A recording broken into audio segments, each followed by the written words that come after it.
In this lesson, we're going to go through adding and subtracting polynomials, but first, we're going to go over some definitions. So right here it says a polynomial function of degree n has the following standard form. So you have f of x equals a sub n x to the n plus a sub n minus 1 x to the n minus 1, and so on, all the way down to a sub 0, which is the constant value. When you have multiple terms, we call it a polynomial, but each individual term is called a monomial, so monomial for 1.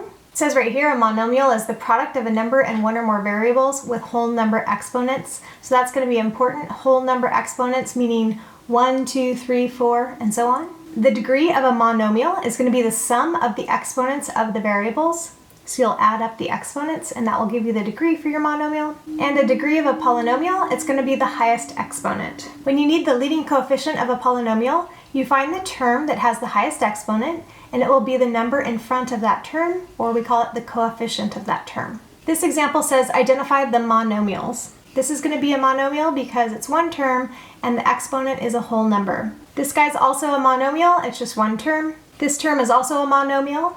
Both exponents are whole numbers. This is a binomial because you have two terms, they're separated by a plus. This is one term, but the exponent on this x is technically a 1/2, which is not a whole number. This also is a monomial, the exponent is a whole number. Right here, your variable is in the denominator, so it's not a monomial. And this also is not a monomial because your exponent is negative.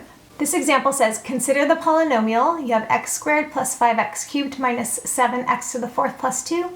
Write the polynomial in standard form. So to write this in standard form, we find the highest exponent and we put that term first. Then we go down to the next one, so we have plus 5x cubed, and then we'll list the x squared term next. This polynomial is missing the x term, that's fine, we'll skip down to the constant. So this is in standard form.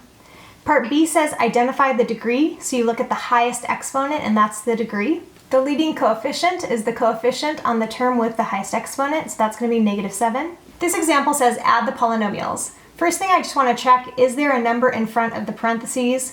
And there is not, so it's kind of like you're multiplying the parentheses by 1. So basically we can drop the parentheses. At this point we're going to combine like terms. So we have 2x cubes plus 1x cubed makes a total of 3x cubes. Next we have -5x squared and positive 6x squared. So -5x squared and positive 6x squared just makes 1x squared. And I'm just going to write it as plus x squared. There's only one term with x and it's right here, so we're just going to drop it down. And finally we have -9 plus 11 makes 2. So here's our final answer, 3x cubed plus x squared plus 3x plus 2. For part B, again, we don't have anything in front of the parentheses to distribute for either parentheses, so we're just going to rewrite this with no parentheses. Okay, next we're ready to combine like terms. So we're looking for any term that has the same exponent. So I'm going to start with these terms that have x to the 5th. We have 7x to the 5th minus 9x to the 5th is going to combine to make -2x to the 5th. We don't have any x to the 4th terms, so we'll move on to x cubed.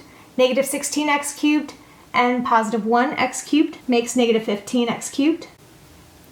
We don't have any x squared terms, so we'll move on to x. We have 8x plus 2x is going to make 10x. And last we have -5 plus 7 is positive 2. So here's our final answer. Moving on to part C. It's a similar problem, so we're just going to drop the parentheses. Let's go ahead and combine like terms. It looks like the highest exponent is going to be this x to the 7, and there's no other x to the 7 terms, so we're going to drop that down. We only have one term that's x to the 4th, so we'll drop this down. We have two x cubed terms. We have -8x cubed plus 15x cubed makes positive 7x cubed. Right here we have 4x squared minus 4x squared. So those terms cancel out. And last we have plus 3 plus 15 makes positive 18. So here's our final answer.